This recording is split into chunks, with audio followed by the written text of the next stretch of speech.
Assalamualaikum warahmatullahi wabarakatuh. Alhamdulillah, puji syukur kehadirat Allah Subhanahu wa taala.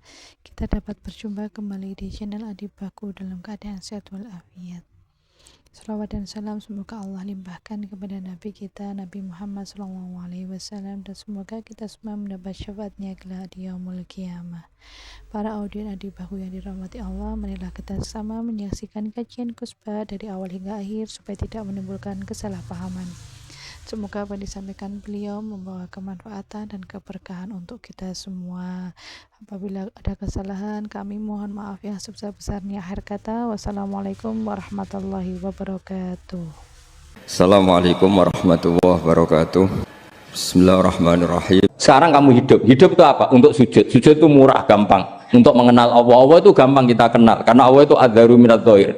Adharu dhahir itu Allah. Zat yang begitu jelas. Lah mati itu mau apa? Ya menuju Allah. Hidup menyaksikan Allah, mati menyaksikan Allah, itu nyaman. Yang menjadi tidak nyaman karena kamu salah bikin status. Hidup untuk menggapai cita-cita, untuk sukses.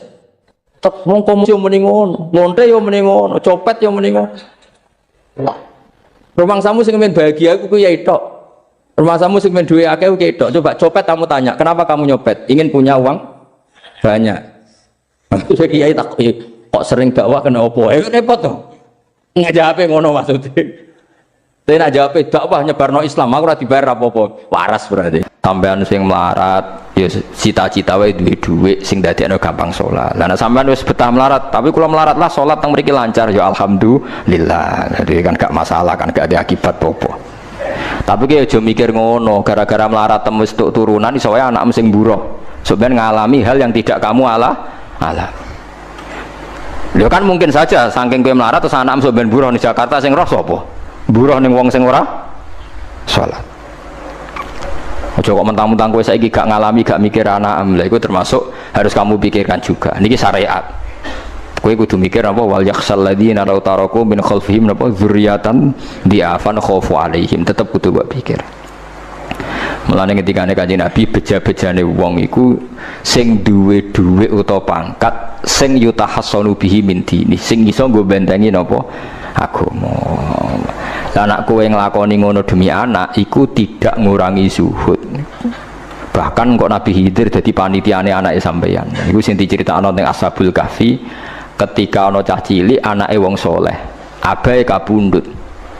Abai sempat nyimpen emas batangan, keleng-keleng gini. Jadi ini ana wong soleh mati nyimpen emas apa? Batangan ora. Mboten niki emas batangan ora Mas. Disimpen nang tembok. Suatu saat tembok ini badhe rubuh. Konsekuensine nak rubuh emas batangane konangan. Nak konangan dipek wong dolim. Lha ape rubuh ditata Nabi sinten? Khidir. Nabi Musa protes, wong karuan tembok ape rubuh kok mbok tata, padahal penduduk kene iku wonge nakal-nakal. Terus jawab Nabi Khidir seperti wa amal jidaru fakana lihulamaini napa yatimaini fil madinati wa kana tahtahu kanzul lahuma wa kana abuhuma sholihah. Jadi fatwa-fatwa zuhud sing berlebihan wong ra oleh nabung ngomong kosong, tak jamin. Itu ditentang oleh ulama-ulama syariat. Karena di cerita Ashabul Kahfi ini jelas kan, wong soleh nyimpen emas batangan ning tembok demi anake, keberlangsungan kesalihan apa? Anake. Ternyata dipanitiani Nabi Khidir. Supaya emas ini enggak jatuh ke tangan-tangan orang zalim. Toh orang ini ketika nyimpen tetap disifati Allah wa kana abuhuma sholihah. Iku nang nunjukno nak wong soleh nabung iku enggak ngurangi kesalehan. Tapi rasa mbok mafhum mukhalafah nek ora nabung ora saleh. Innalillahi wa inna ilaihi raji'un. Ora usah ngono, ora usah mbok jero-jero. Pokoke intine iku ana ayat wong saleh nabung iku gak ngurangi kesalehan. Wa kana abuhuma sholihah. Saiki wong do ora ngalim, sing fatwa zuhud berlebihan nganti wong sawangane duwe dhuwit dosa. Padahal mau dukung awake dhewe, paham nggih? Sing fatwa iku dukung napa? Awake dhewe. Keliru, pokoknya barang gak berlebihan keliru.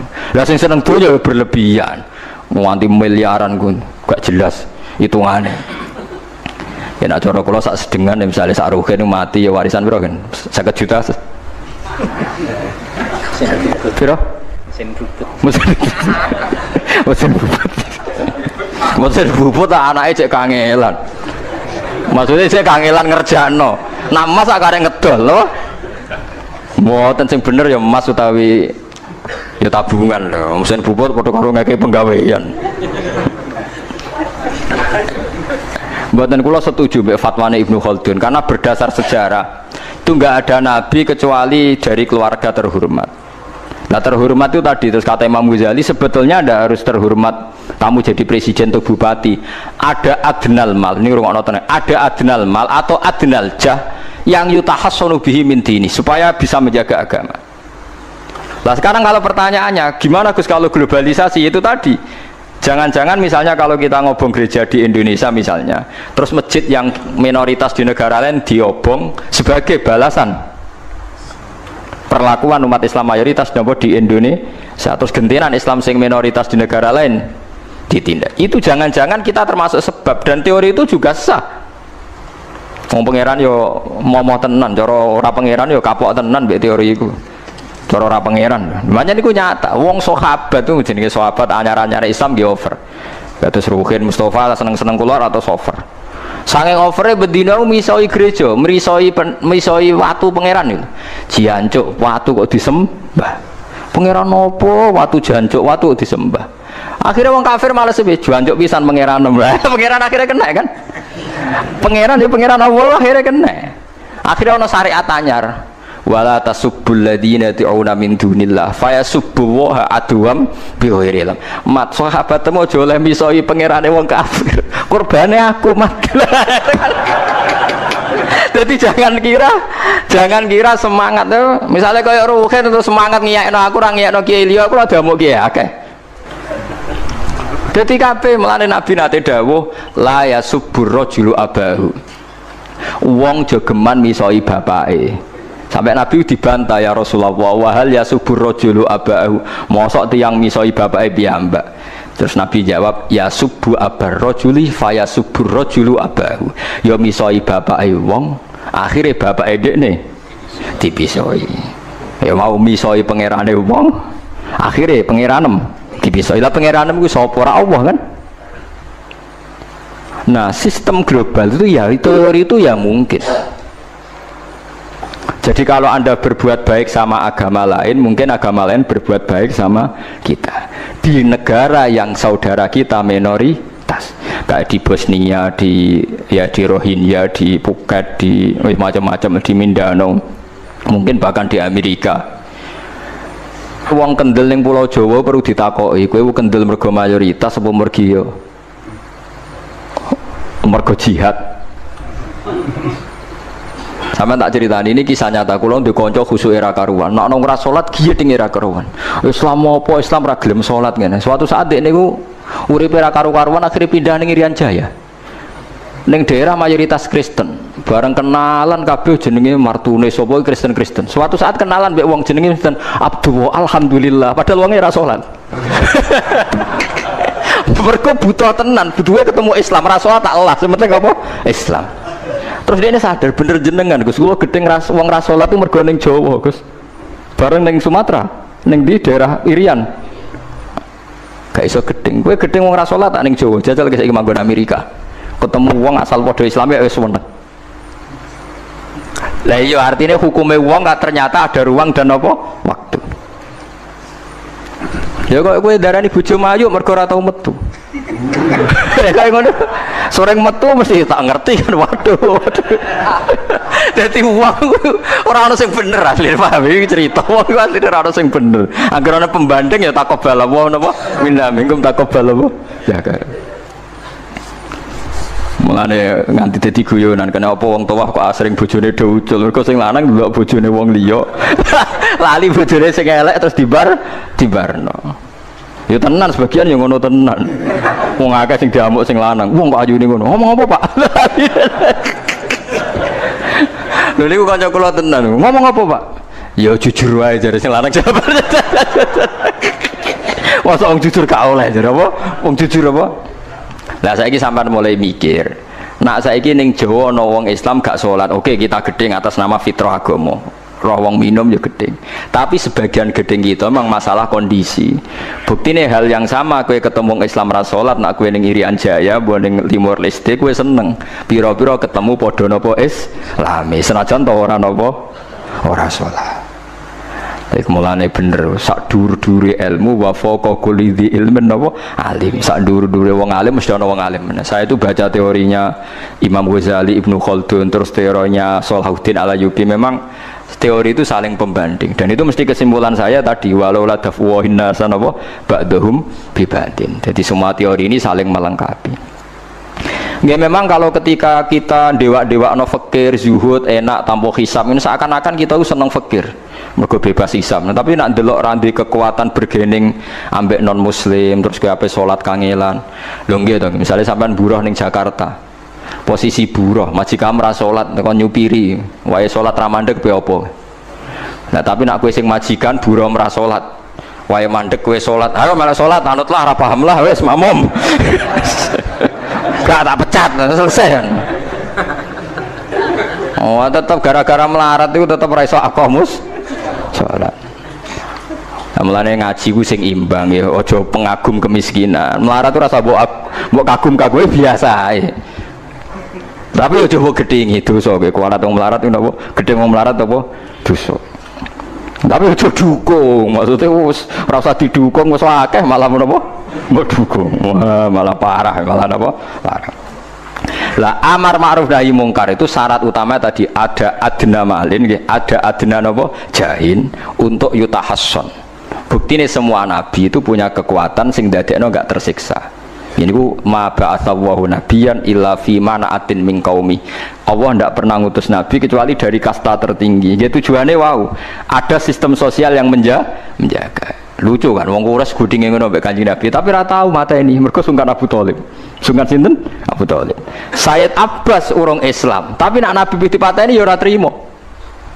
Sampai Darun Nadwa kebingungan carane mateni Muhammad tuh piye wong dekne keluarga napa Quraisy. Sampai ana iblis mendo-mendo wong ngene ae tiap desa ngirimno satu pemuda. Engko ben dame Muhammad berceceran, pe nuntut sapa dene nek sing mateni tiap desa duwe utusan sing mate kangelan. Mergo Nabi diutus fi manaatin mingkau.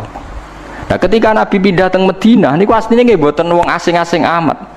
Mergo tiyang Yasrib niku wonten suku besar jenenge Bani Najjar napa? Bani Najjar. Bani Najjar niku keluarga besar Nabi saking Sayyidah Aminah. Mulane teng Barjanji diterangno ketika Sayyid Abdul Gerah niku mergo niliki keluargane mim Bani Najjar. Paham ya? Jadi intinya ya gadah manaatin min qaumi. Ngene iku Bani napa? Bani Najjar. Jadi napa jenenge sebutinu wa makatha fihim syahron yu'anu nasukmahu wasakwa. Iku suku napa Bani Najjar, akhwalihi min Bani napa Najjar. Dadi eling-eling. Dadi mboten saged. Mane sampean ya ora usah protes, kadang-kadang kena apa wong alim-alim ya rontok-rontok Gus, rontok-rontok mulya karepe ben rapati repot nemen-nemen. Misalnya kayak wong alim terus wong biasa total wino terus kon bubut ruhin, nah wae mulang wae kon apa bubut, ayo repot. Jadi kus pengeran apa orang ngono radiga. Saya itu nggak pernah loh takut mati meskipun saya masih muda, karena saya bayangkan mati itu ya baik-baik saja. Ketika saya hidup ya nggak tahu cara ngelola nyawa saya, kenapa kau tidak pergi? Kamu tahu caranya ngelola nyawa kamu, kau nggak mati sekarang? Nggak tahu kan? Tahu-tahu masih hidup kan, tahu-tahu diutang semacam-macam lah. Sebenarnya kita zaman hidup pun nggak tahu cara ngelola nyawa kita, cara kerja jantung kita, cara kerja paru-paru kita. Nanti setelah kita mati pun nggak tahu caranya hidup gitu like adina. Tapi anehnya kita, mosok manusia sudah dilemah iso hidup lagi. Memangnya kita sekarang bisa hidup karena kita tahu-tahu ya hidup. Ditekdir anak yang melarat, pese elek, orang lain ditekdir anak kiai Gus Mulyo. Kita kan nggak pernah bisa milih bapak ora iso. Ngerti-ngerti anak Karmen, anak Karlan itu sudah tahu.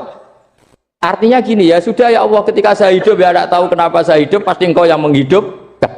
Ketika saya mati juga gak tahu kenapa saya mati, pasti engkau yang menghidupkan dan mematikan. Maka saya akan baik-baik saja di akhirat, karena ketika di dunia Tuhannya yang engkau, ketika di akhirat Tuhannya, dan sifat engkau tidak akan rubah, tetap arhamur rahimin. Makanya dulu wali-wali itu kalau mau mati ya santai aja. Sayyid Umar bin Abdul Aziz itu ulama-ulama dulu kalau mau meninggal itu kalau keluarganya nangis marah besar. Memangnya mau kemana kamu nangisin saya? Lah kamu kan mau mati. Memangnya mau kemana kalau mati? Ya kembali ke Allah. Susahnya apa? Di dunia ya milik Allah, di akhirat ya milik Allah. Inna sholati wa nusuki wa mahyaya wa mamati lillahi rabbil. Yang aneh sampai harus melarat orang wani mati. Wah aneh tenan. Ya karena sampean tahu mungkin di akhirat lebih miskin lagi kan. Terus repot terus. Coba kalau dari awal kita menstatuskan diri kita biadillah, inna sholati wa nusuki wa mahyaya wa mamati. Tapi kamu salah status. Mengatakan kehidupan adalah momen untuk mencari kesejahteraan. Kehidupan adalah momen untuk cari karir. Kamu mensifati kehidupan secara salah. Jika kamu terjebak nyari karir, nyari kaya. Coba kalau kamu pakai mazhabnya Sufi, kehidupan adalah pemberian dari Allah untuk kembali kepada Allah. Kematian ya seperti itu. Akhirnya ya santai saja. Inna sholati wa nusuki wa mahyaya wa mamati lillahi rabbil alamin. Istri juga gitu. Saya itu tidak sombong. Saya itu mulai nikah sampai sekarang itu hampir gak pernah tukaran sama istri. Sama istri saya itu sering bilang gini, Gus kali-kali kalau saya ngamuk itu diwales, dilawan. Supaya saya punya musuh katanya. Betul ya? Ya saya bilang gini. Allah itu maha baik sama saya. Ketika harmonis, ganjaran saya ya lewat harmonis itu. Sehingga saya ngasih uang, menyenangkan Anda. Ketika Anda marah, ganjaran saya lewat sabar. Ya sudah, itu semuanya baik. Kalau kamu marah, saya tidak dapat pahala. Makanya kalau kamu marah, tak dengerin. Ini cara Allah membuat pahala tanpa bayar, kata saya. Justru kalau pas rukun itu untuk dapat pahala harus nyervis, jajak, nukok kelambi, mahal katanya. Boros itu pahala yang boros katanya. Tapi kalau kamu marah ini pahala paling murah, nggak usah biaya, dapat apa? Pahala, cukup sabar. Lu itu kalau terlatih lama-lama dapat ya biasa saja. Ulama dulu seperti itu semua. Imam Syafi'i itu pernah ada orang baik sekali sama beliau, orangnya itu munafik padahal. Tapi kalau setelah keluar dari Imam Syafi'i dia memaki-maki Imam Syafi'i. Suatu saat dia tadi muji-muji jenengan tuh di luar maki-maki jenengan. Imam Syafi'i itu guyu sebenarnya bukan alhamdulillah. Muridnya kan janggal. Ini dikasih tahu gitu, alhamdulillah. Kenapa Imam Syafi'i dia kan di luar maki-maki jenengan? Berarti aku wong wibawa, ning ngarepku rawani. Ya jadi dianggap enteng saja melihat. Berarti aku wong wibawa, ning ngarepku ora wani. Ya sudah. Terus ketika ditanya, tapi itu kan bahaya bagi Anda karena memfitnah Anda gini-gini. Kata beliau, zaka Allah. Yang kritiknya bahaya itu hanya Allah Ta'ala. Yang lainnya enggak bahaya. Karena ini makhluk dhaif, enggak penting. Loh, kamu sampai tersisa dikritik orang karena kamu nganggap makhluk itu penting. Ini gobloknya sampean. Goblok segoblok-gobloknya. Coba kalau kamu mensatukan makhluk tetap makhluk, kritiknya enggak penting. Selesai kan? Selesai enggak? Ini problem Anda enggak wali itu. Kalau dikritik ya susah. Makanya tidak wali itu problem menurut saya. Makanya saya agak ingin gak jadi wali itu kan. Karena hanya wali yang hidupnya itu la khaufun alaihim wa lahum. Ya. Orang dulu tuh semudah itu hidup. Gampang sekali.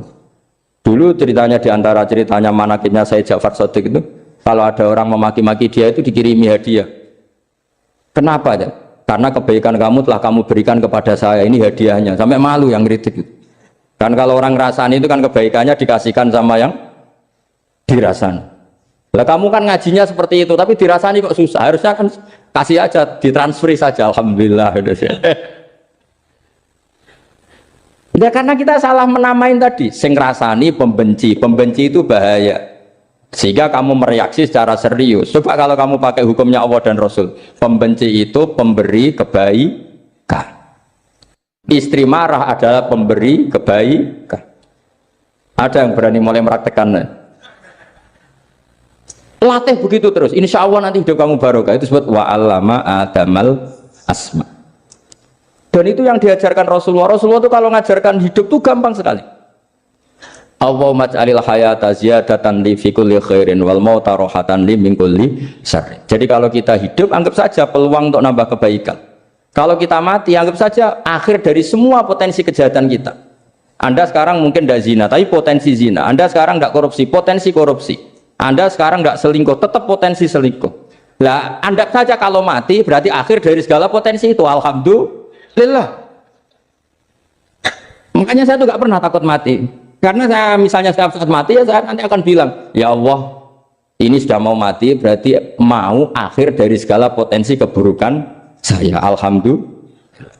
Makanya itu ulama-ulama dulu kalau ada preman mati, saya guys, tanggone ra gelem muni saya, preman kurang ajar, saya guys, Tonggone tetap ra gelem muni saya. Padahal kiai ini muni, saya nggih pun mati, pun mboten saged macam-macam niki pasti. Karena dia dengan mati berarti rohatan mingkuli syarrin, keburukannya tidak terulang lah. Lah keburukan enggak terulang lagi itu saya apa buruk? Saya. Makanya kiainya minta saya nggih niki. Tonggone cek menengae. Saya nggih menengae. Makanya suatu saat kalau ada gitu kamu harus bilang apa? Saya, pun mboten jahat malih, pun mati. Jadi kayak apa coba? Coba sekali-kali statuskan kalau al-hayat adalah ziyadatan lana fi kulli khairin. Al-maut adalah rohatan lana min kulli, sehingga kita hidup ya happy, mati juga happy, gak masalah. Terus kalau misalnya mendingin, tapi anak bojoku piye? Memang selama hidup anak bojomu bahagia. Petoke ya tambah musibah ya, Cok. Malah sombong lagi kamu, seakan-akan kamu Tuhan yang bisa mensejahterakan manusia. Wong isih urip kok bojomu wis ndonga muga-muga nang mati malah. Agak jelas termasuk dosane jenengan sedanten wis senengane cerita Nabi Adam. Nabi Adam mbok critakno dosane, mulane do kualat. Wong nyeritakno bapake kok nyeritakno napa? Dosane. Mulane kata kiai kualat, wong bapake kok diler-ler napa? Dosane. Mulane nak cerita Nabi Adam ini kedah sempurna. Terus niki kula cicil juz tunggal napa wa 'allama Adamal napa asma. Pertama kali hubungannya Nabi Adam kalian Allah Subhanahu wa taala ini hubungan mengajarkan nama sesuatu. Jadi sampean jangan pakai teori modern bahwa apa artinya sebuah nama. Nama itu penting sekali. Sekali penamaan itu salah berarti Anda menstatuskan secara napa? Salah, dan itu berakibat fatal. Jadi semua kesalahan manusia mulai periode syirik mensekutukan Allah itu karena kesalahan menyebut apa? Nama. Ini penting kolaborator. Jadi misalnya orang Arab itu ada batu tertentu yang dipahat disebut manat. Manat itu dari kosakata manan, pemberi. Yang satu disebut uzza, sesuatu yang aziz, yang agung. Sehingga akhirnya diperagungkan. Coba kalau misalnya Manat dan Lata itu ketemu orang Lasem, terus ditanyakan, ini batu apa ini? Dari Purwodadi apa dari Mojokerto? Yang mahat siapa? Ini irungnya tidak pas. Ini matanya kok agak picek. Andekan distatuskan seperti itu, kira-kira disembah apa enggak?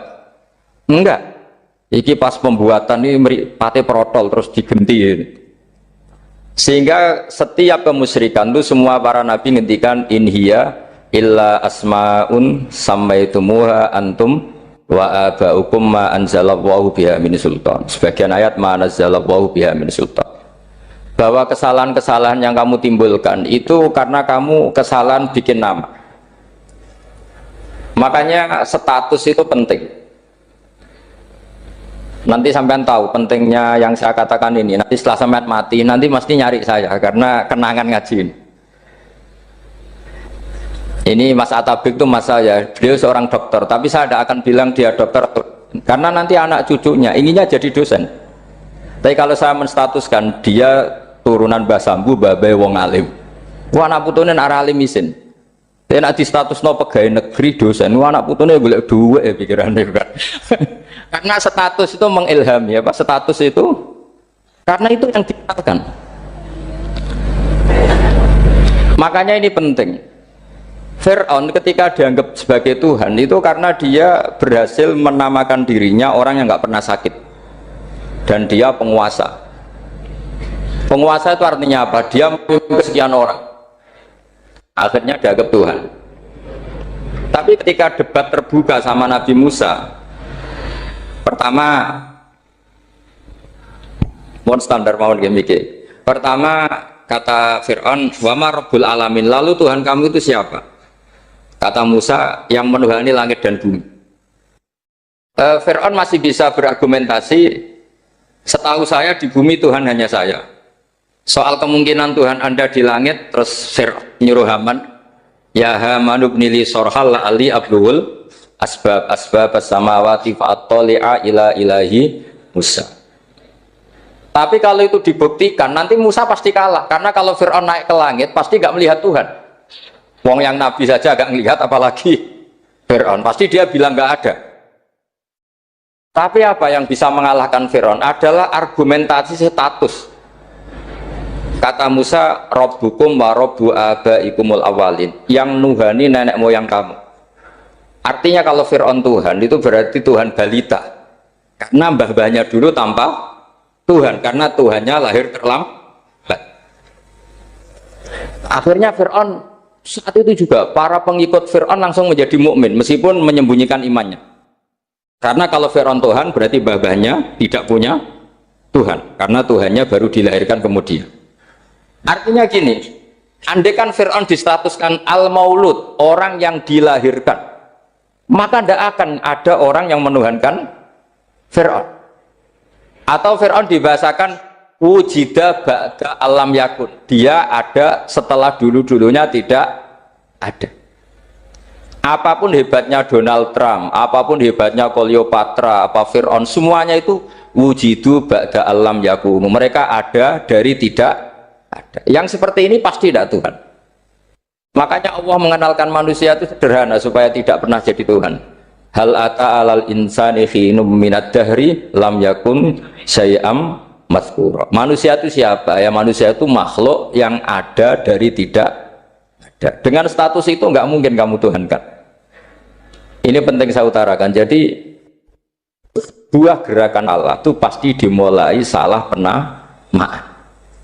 Makanya saya kemarin ketika Mbah Mun intaqala ila rafiqil ala, ketika beliau wafat, saya bilang ke anak-anak Anwar, statuskan Mbah Mun sebagai orang alim alama al-faqih, muridnya Sayyid Alawi, muridnya Mbah Zubair.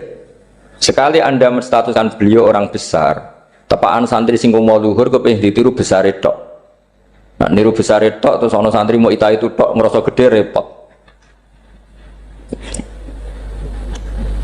Sama, makanya saya nggak pernah. Sebenarnya saya tahu, Mas Atabik ini mas saya itu dosen saya tahu, tapi saya tidak pernah ngomong dosen.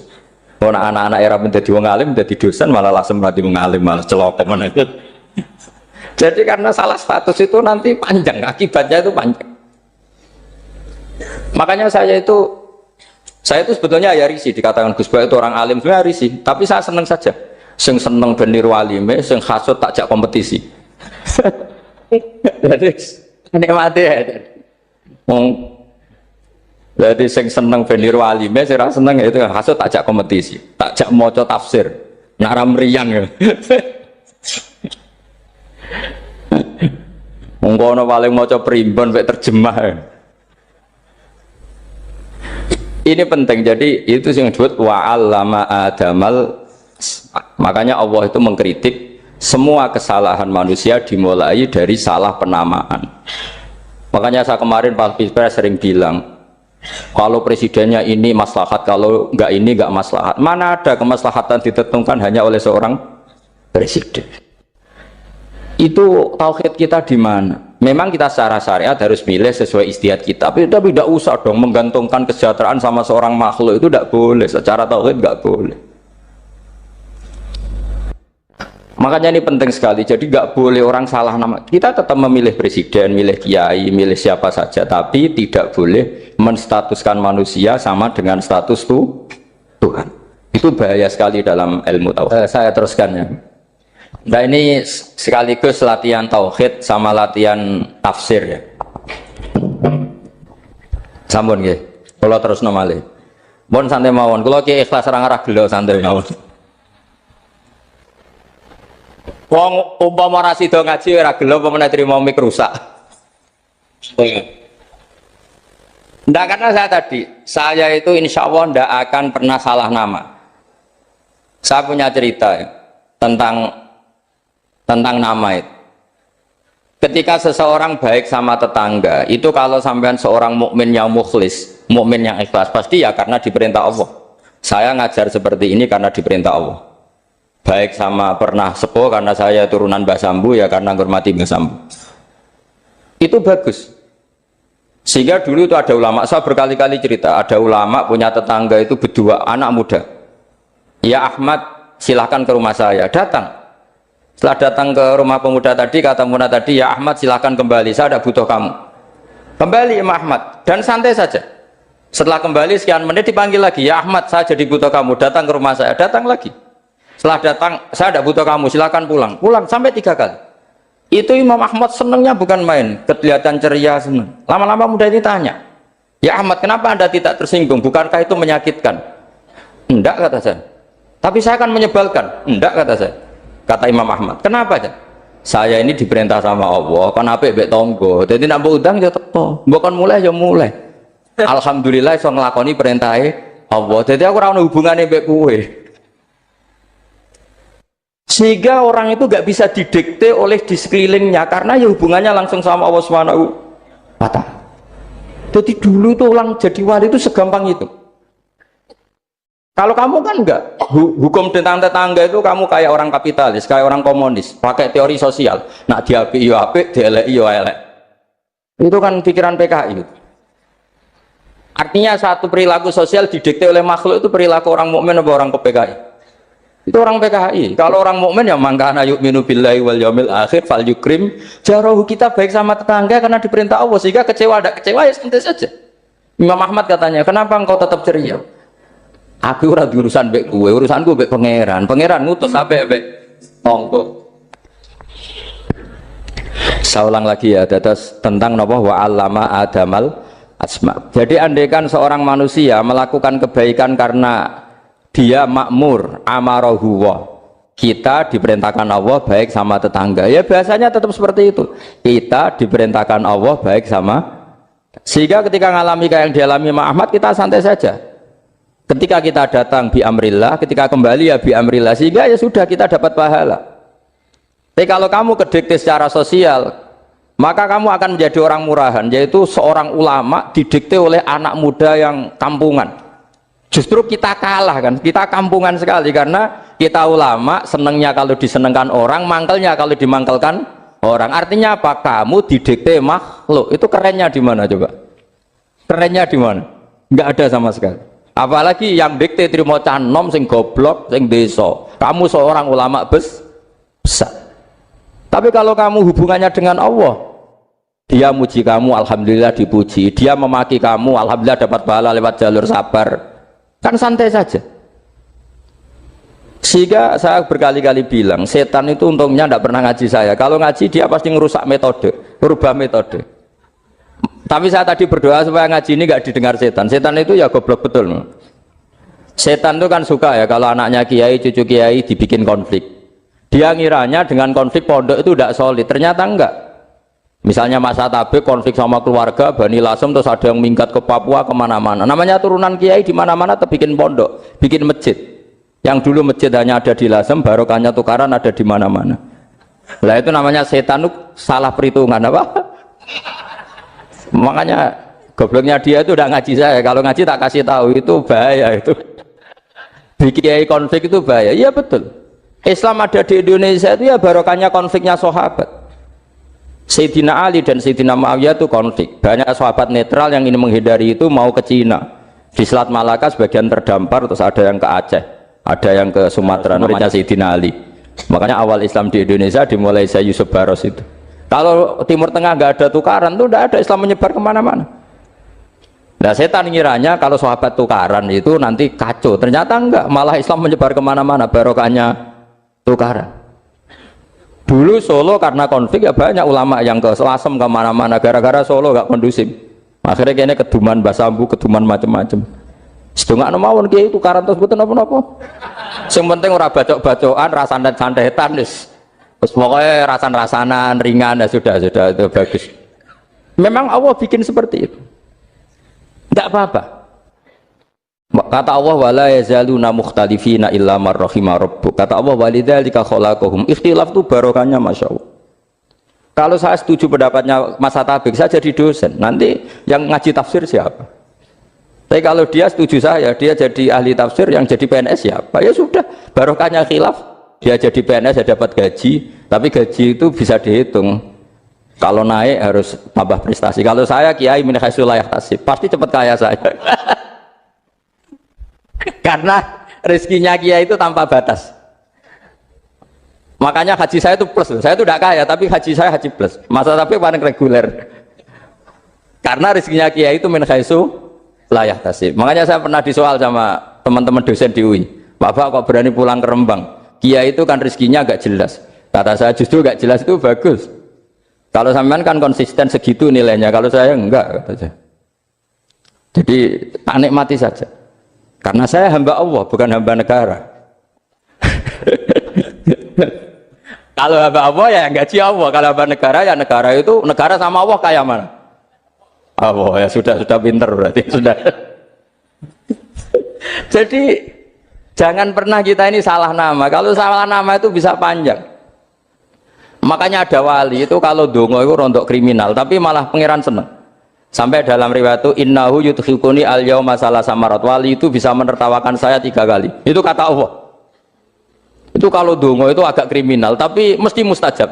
Tapi kalau kamu niru sudah tidak mustajab, karena ini KW, copy paste. Itu kalau dia datang ke Raudhah itu bilang gini wali tadi, ya Allah, saya ingin jadi orang baik.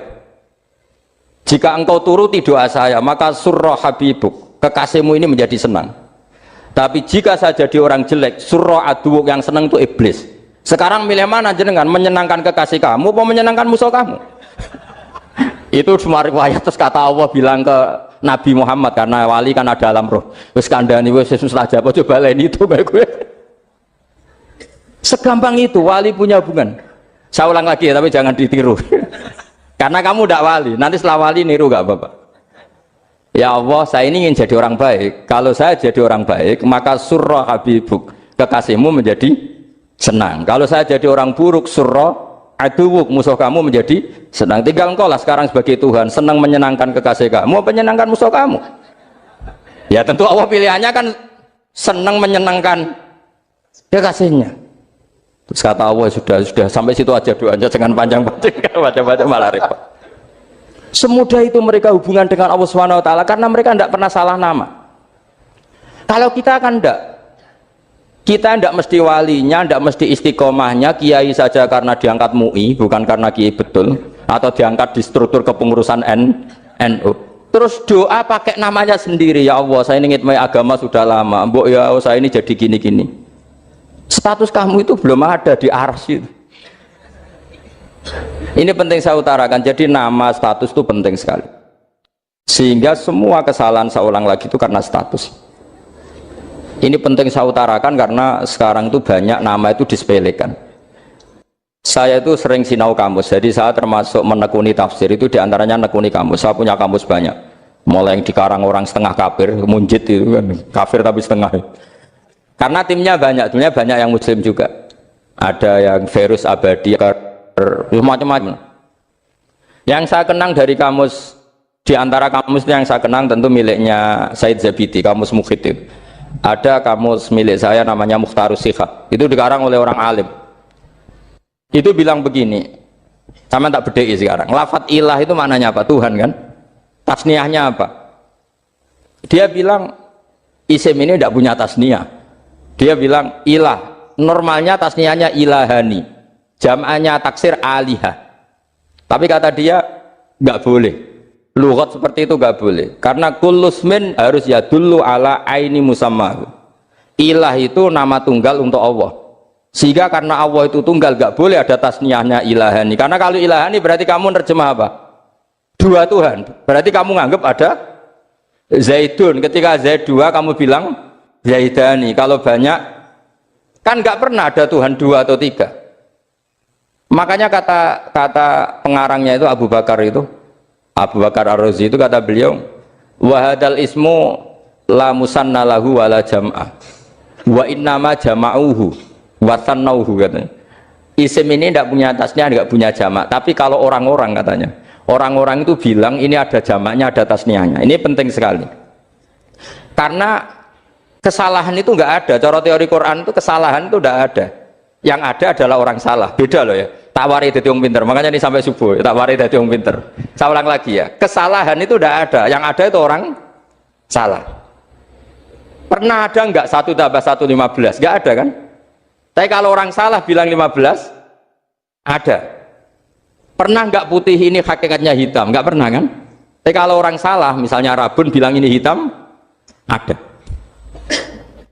Sehingga ini penting, ini dalam teori ilmu mantek.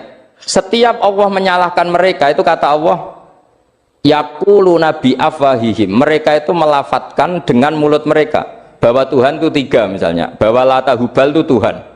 Itu kalimat yang keluar dari mulut mereka tapi tidak menunjuk hakikat. Makanya kata Allah kaburos kalimatan takhruju min afwahihim, sungguh kalimat itu kalimat kriminal betul yang keluar dari lisan mereka. Karena apa? Normalnya kalimat itu tadullu ala musammahu atau musammaha. Yang namanya kalimat misalnya putih yang menunjuk putih, hitam menunjuk hitam. Nah kalau Tuhan kok ditunjukkan ke batu, itu kan kacau. Tuhan kamu siapa? Hubal, itu batu apa Tuhan? Batu. Tuhan kamu siapa? Yesus. Yesus itu manusia apa Tuhan? Manusia. Makanya kata Allah kaburos kalimatan takhruju min, mesti tersanyat iyaquluna illa kadiba. Ini penting saya utarakan. Jadi makanya kesalahan itu tidak ada, yang ada itu orang salah. Makanya kata Allah ja'al haqqu wa zahaqal batil. Kalau ada hak pasti batil itu hilang. Tapi orang yang meyakini kebatilan banyak, tapi kebatilan itu tidak ada. Pernah ada enggak 1+1=15? Enggak pernah ada kan? Tapi kalau orang bilang itu ada. Ini penting saya utarakan. Makanya kamu jangan janggal. Kata Allah ja'al haqqu wa zahaqal batil. Ternyata sekarang kebatilan ada di mana-mana. Barang batil itu enggak pernah ada. Yang ada pelakunya. Misalnya nyon sewu, misalnya gini, zina itu mengenakkan apa enggak? Kata orang yang ahli nafsu mengenakkan, tapi hakikatnya tidak pernah mengenakkan. Sekarang tanyakan yang pernah melakukan itu, yang terhantui dosa oleh itu, hakikatnya menyakitkan apa mengenakkan? Menyakitkan. Tapi yang bilang mengenakkan ada, tapi hakikatnya tetap menyakitkan. Nah, semua kesalahan manusia itu dimulai cara membahasakan.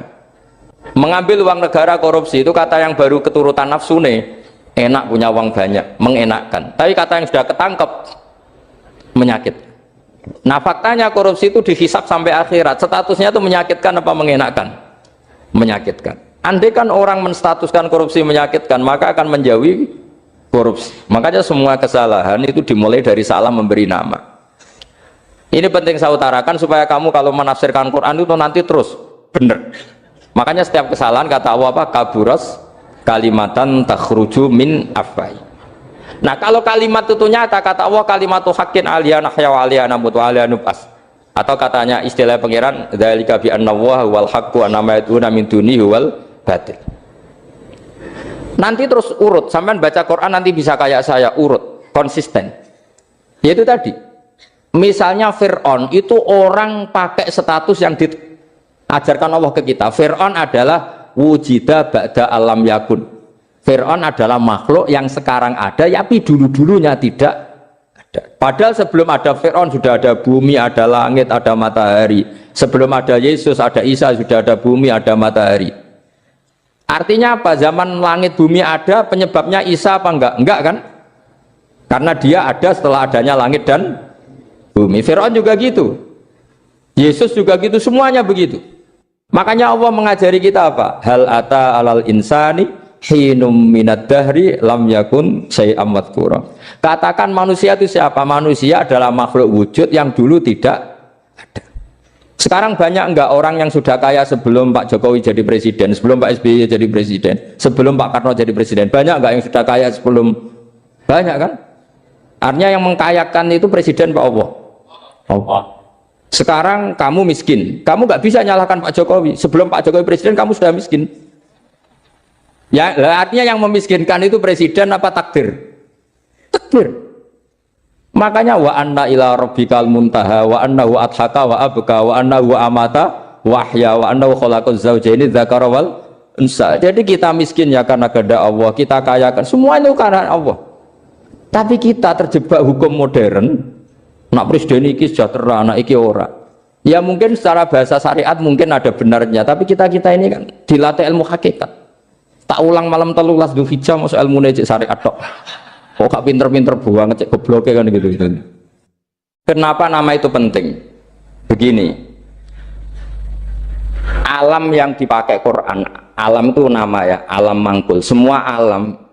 Wah nanti subuh tak jamin pinter nih. Tapi saya tetap mau setengah jam. Karena saya tahu sampai subuh pun kira-kira ya tidak pinter, jadi ya setengah jam. Jadi nanti kalau kamu ditanya, kenapa tidak pinter? Mari Gus Bak mulangnya mau setengah jam. Punya alasan. Kalau sampai subuh kok gak pinter kan? Goblok banget nanti subuh orang pinter. Ya nak orang-orang bilang gitu. Lah anak sing ngomongin, oh mesti salah metode, gurune yang salah. Diulang orang pinter-pinter mesti salah sing mulang gitu. Malah repot lagi nanti.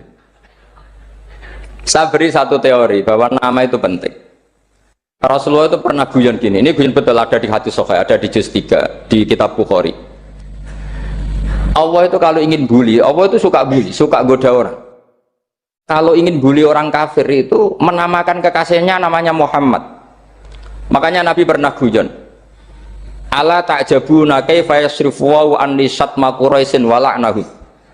Kenapa Anda nggak pernah berpikir bahwa Allah begitu mencintai saya sampai bikin nama untuk saya itu nama yang membingungkan semua orang kafir. Karena kalau Abu Jahal nyari Muhammad mana itu, kalau kamu tahu bahasa Arab berarti artinya kan orang terpuji mana. Padahal Abu Jahal itu menghindari kata orang terpuji. Jadi bingung dia, Muhammad kamu jancuk, coba kamu terjemah, wahai orang terpuji kamu, itu kan kado semua. Makanya Allah itu suka bully. Jadi kata Nabi Muhammad, kamu tahu betapa Allah itu mencintai saya dan bikin bingung orang-orang yang menghujat saya, karena mereka kalau menghujat saya tetap menamai Muhammad. Itu coba kalau kamu tahu bahasa Arab, mana Muhammad orang yang berarti kira-kira kalau Abu Jahal misal itu jancuk kamu Muhammad, berarti artinya apa? Wahai orang terpuji kamu jancuk. Ini kalimat yang kacau kan. Akhirnya Abu Jahal pinter, kalau nyari Muhammad bilang gitu, ya mudammam, ainal mudammam. Makanya kata Nabi, yastamuna mudammaman wa yal'aununa mudammaman wa ana Muhammad. Akhirnya Abu Jahal kalau nyari Muhammad, ainal mudammam, mana orang yang tercela. Akhirnya orang-orang tanya, mudammam itu siapa? Muhammad itu loh. Akhirnya dia keinget lagi, ya Muhammad itu loh. Akhirnya ya bilang Muhammad lagi. Jadi kayak apa? Makanya itu saya mangkal kalau sama orang dan anaknya Kiai jenenge Agus, karena ya tetap diceluk Gus. Karena ya saya itu punya teman itu gak Gus, mangkalnya bukan main sama anaknya Kiai. Dia punya cita-cita anaknya nanti dinamai hanya Agus saja, supaya semuanya manggil. Terus nanti yang hasut ya bilang Dus. Kayak kemarin pas Pilpres itu macam-macam. Tapi ini penting saya utarakan, jadi nama itu nggak boleh salah, status juga nggak boleh salah. Makanya saya ingin misalnya anaknya Kiai kok jadi pejabat, ya sudahlah, jabat itu. Saya betul, saya sampai sekarang dengan Gus Yasin itu ya tetap nyucup. Saya bilang ini putra guru saya, ini Gus saya. Saya tidak pernah membahasakan beliau wakil gubernur. Bahayanya nanti suatu saat, oh ini mantan, kan repot. Jadi ini penting, status itu penting. Orang sekali salah status itu bahaya, ke depan itu bahaya sekali. Karena tadi saya bilang, tadi misalnya banyak kan anaknya orang-orang alim alamah, terus anak cucunya jadi dosen atau jadi doktor gitu. Terus ini yang jadi status. Nggak boleh seperti itu. Ya sudah, dokter secara akademik, dia jadi PNS karena kestatusan itu, tapi di keluarga tetap saja status alimnya saja. Atau mudawimul khairi, mudawimul tahajud, mudawimu apalah, ini selalu tahajud, ini selalu deres, ini selalu ibadah, sehingga anak cucu kita ya kenangannya itu.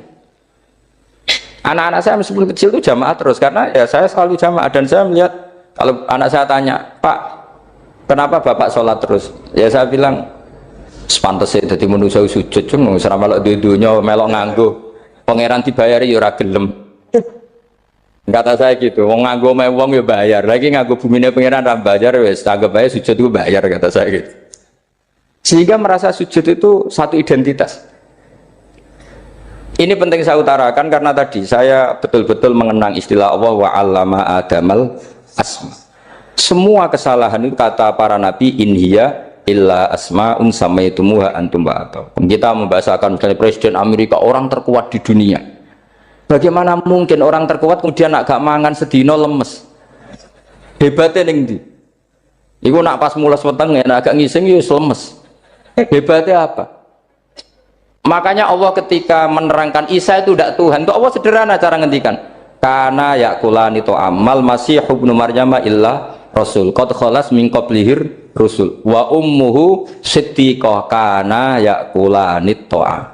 Artinya kalau Isa itu tidak mangan ya lemes. Nak keluarkan ya kudu ngising. Lah terus mbok sembah itu terus piye?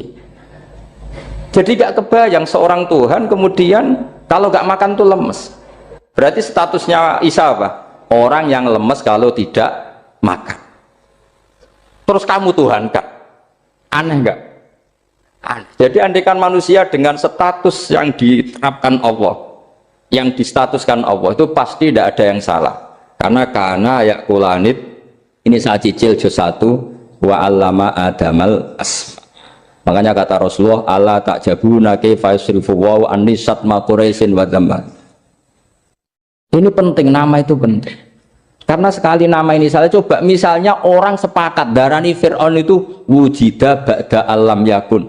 Fir'aun itu ada yang dulu-dulunya tidak ada. Hal ata alal insani hinum minad dahri lam yakun syai'am mat. Coba kalau kamu melihat sekarang kamu hidup itu apa? Untuk sujud itu murah, gampang. Untuk mengenal Allah itu gampang kita kenal karena Allah itu adzaru minadz dzahir. Adzaru dzahir itu Allah, zat yang begitu jelas. Lah mati itu mau apa? Ya menuju Allah. Hidup menyaksikan Allah, mati menyaksikan Allah, itu nyaman. Yang menjadi tidak nyaman karena kamu salah bikin status. Hidup untuk menggapai cita-cita, untuk sukses. Tek wong komo yo muni ngono, lonte yo muni ngono, copet yo muni ngono. Rumangsamu sing men bahagia aku ku ya tok. Rumangsamu sing men duwe akeh ku ya tok. Coba copet kamu tanya, kenapa kamu nyopet? Ingin punya uang banyak. Aku saya kiai tak kok sering dakwah kena opo? Repot to. Ngajape ngono maksudnya. Tapi nak jawab dakwah nyebarno Islam, aku ora dibayar apa-apa. Waras berarti, napa? Ini penting saya utarakan, makanya saya itu mau ngajar itu diantara itu. Al ismu ya dulu ala musamma. Maka itu hebatnya Quran. Quran itu ketika menjamakkan kata ilah itu diulang. Qul law kana ma'ahu alihatun kama yaqulun, kata Allah. Karena lafadz ilah itu tidak boleh dijamakkan. Itu jamak kriminal. Loh kok tidak kriminal gimana coba? Kalau Zaidun itu satu, boleh nggak kamu mengatakan ja'a Zaidani? Nggak boleh kan? Kalau Zaidun satu, boleh nggak kamu mengatakan ja'a Zaiduna? Nggak boleh kan? Sama ilah itu satu apa dua? Satu. Boleh nggak kamu katakan ilahani, dua Tuhan? Nggak boleh. Makanya Allah kalau mengatakan alihah itu qul law kana ma'ahu alihah, andekan. Lau itu andekan. Itu aja masih ditututi kama yaqulun, sebagaimana mereka katakan.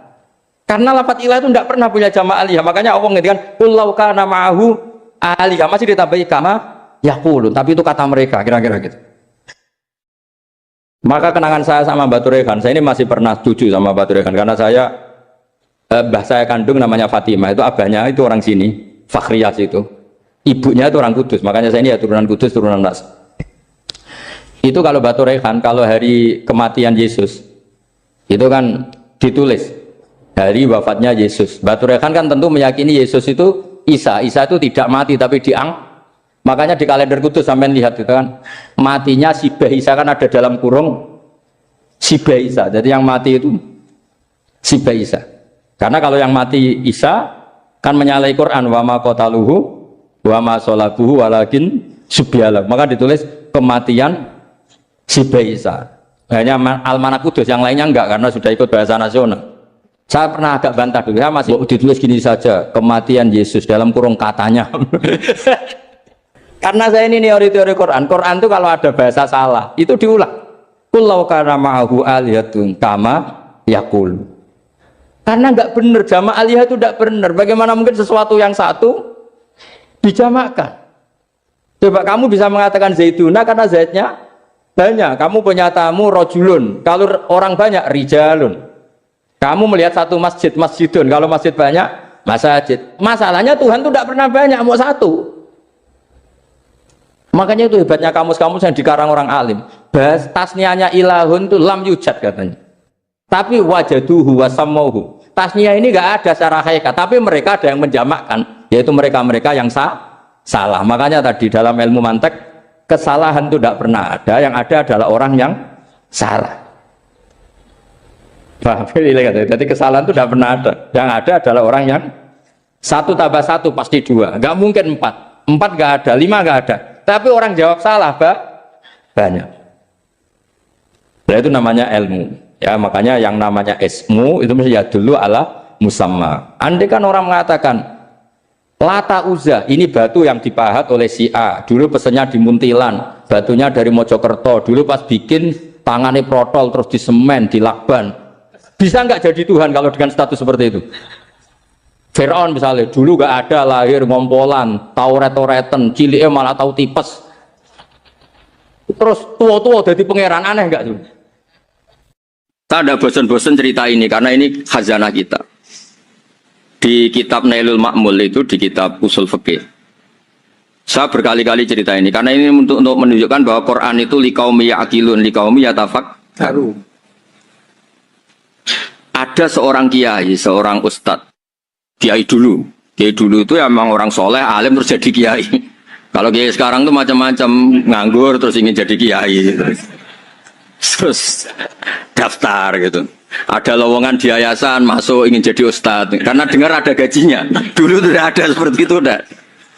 Makanya dulu tuh kalau ustadz kiai pasti soleh karena dia alim terus ingin orang lain tuh mendapat ilmunya. Kalau sekarang nggak ada yayasan sehat, guru gajinya sekian, yang nggak ingin jadi ustadz tuh daftar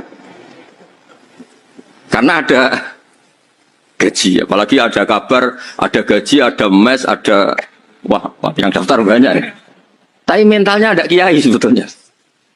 Ya kalau sama tanya itu baik dah Gus, ya setengah baik. Ya maksudnya setengah baik, ya ada baik ngajar itu kan baik. Tapi setengah saja karena motifnya itu nyari gaji, bukan ingin mencerdaskan umatnya Rasulullah SAW. Itu Imam Amudi itu guru matematika. Saya nggak bosan-bosan cerita ini, guru matematika. Muridnya sampai takut, ini masuk surga ndak? Kiai kok tidak ngajarin istighosa atau tahlil, malah ngajarin apa? Matematika. Beliau meninggal terus muridnya tanya, "Ma fa'alallahu bik?" Kira-kira gitu. Apa yang dilakukan Allah? Allah nyambut Anda gimana? Terus kata Imam Amudi, bagus saya disuruh ngajar malaikat. Karena malaikat kan tidak pernah kayak anak beki gini ngaji gini. Malaikat itu tidak pernah ngaji, dia iman saja karena tahu surga, tahu neraka terus iman gitu aja. Jadi imannya malaikat tuh nggak keren kita. Imannya loh ya. Loh itu yang ngendikan Nabi loh, tidak saya.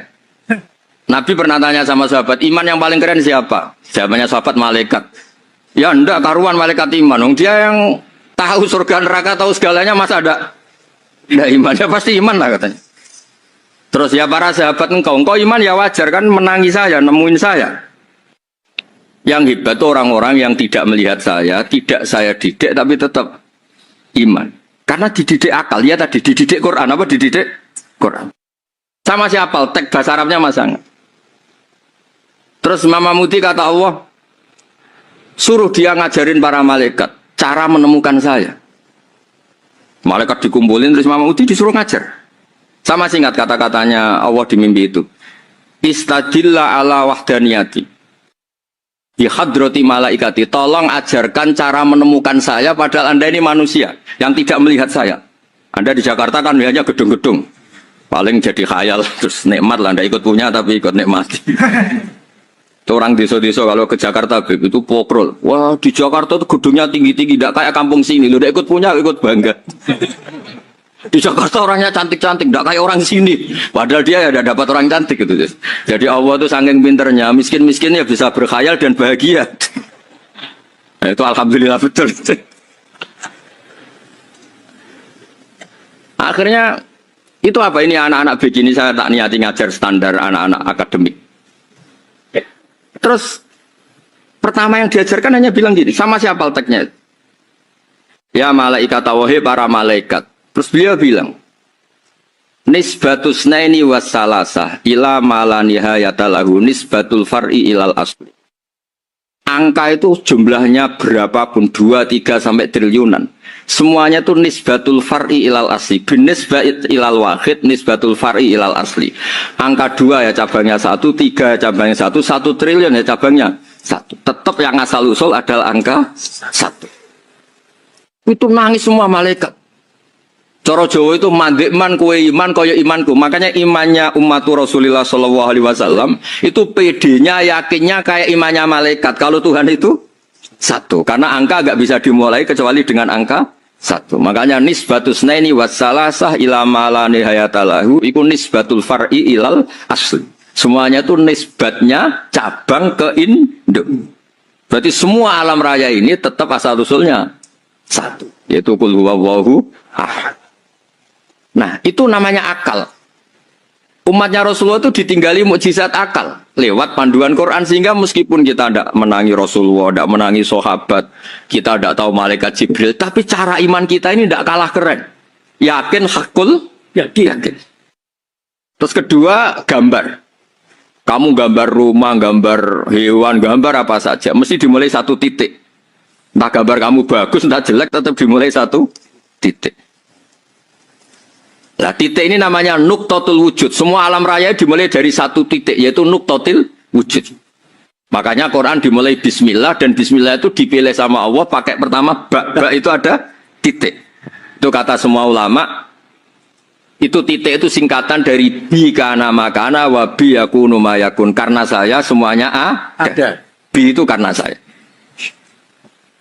Jadi makanya santri-santri beki, tidak usah bayangkan kamu jadi wali terus bisa terbang ke Mekah, tidak usah. Kalau terbang ke Mekah ya sudah umroh aja bayar. Kalau enggak ya maklaran KBH atau apa. Pokoknya cari gratis. Ya gratis kayaknya. Dapat orang 10 gratis. Satu. Terus orang enggak umroh-umroh dirayu-rayu supaya umroh. Repot. Itu pelanggaran fikih itu. Kalau orang punya utang itu wajibnya nyor utang dulu gitu. Wah repot. Saya itu juga sering bingung di kampung-kampung. Gus sama umroh. Kenapa? Dapat gratisan. Minta uang saja buat nyaur utang. Nggak boleh. Wah, secara fikih yang wajib itu nyaur utang, bukan umroh. Nggak boleh Gus diminta uang, nggak boleh. Harus umroh. Udah gitu saya ini bingung Gus mau umroh. Nggak nikmati. Kenapa? Disuruh ngajar Gus. Repot semua kalau ibadah mergawi ya jadi bingung semua.